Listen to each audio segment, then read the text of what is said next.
Yaipure ngasi haisak malafam palsa kumsing lising ahumga samri kungani toy tawan thagi mangani panba korong mit yai faraba irai kuman yuthak message daina akogi kanglai pak mite leipak kanglai pak lai leipak ne dan khangnariba masjidida aina lam tugi maming thon bat lamit tumit ki matang da mangjona hana sum law thorpagi makha sathar poina hojik aina hojik lawthok sakada ngasi lawthok sakaduriba lamasigi koloi minglen di laimram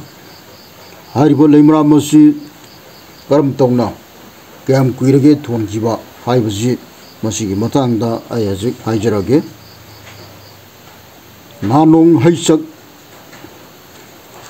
akogi haisak hanbagi matamni madaida akogi sogbon lairen sanu masin manau aniya sina mapagi khalai lawpukta akogi mapagi thaurai tengbangba chatpa sum nungtigi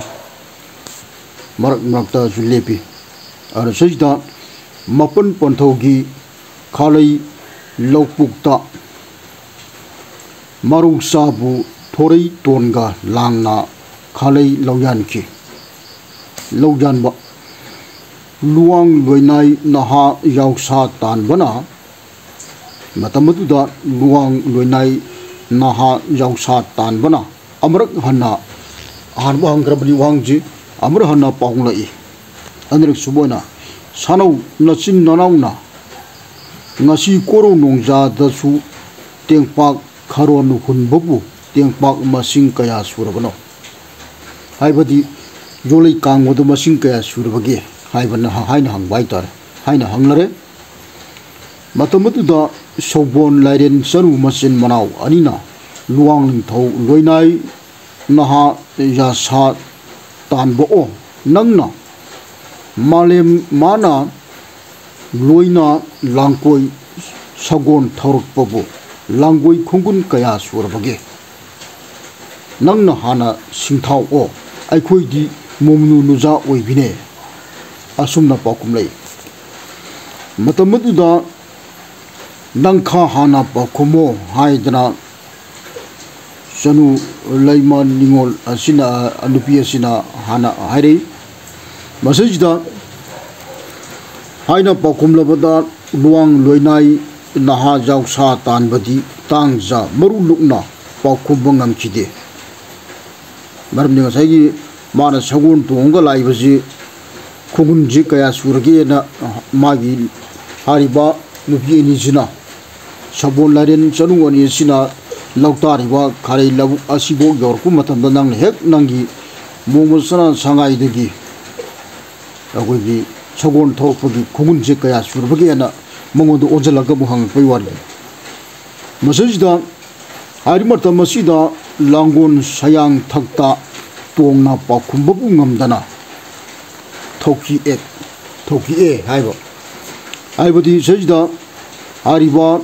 tambani pa nupa asugumlaba agogi luang loinai naha jausa tanbadi hariba masina ikai badagi magi sagon gi khungun masing ji khangmangam dabadagi masing thiog dabani na khangmangam dabadagi ikai duna imana sarki durini masajida sanau masin manau gi khalai malau ulen oirame haibagi lei malau o kowe siniko ara sajida hariba akogi sombon lairen sanu masin manau ania sina lautari ba mapal pataugi labukta lautari bagi mafam asi sida yausilak pada wang bang sathari ba asigum lawa luang loinai naha yausa se majina wakan tangja marai lukna wakan kanwa matanda mana lipi mafam ase hariba saru ningol ani asigi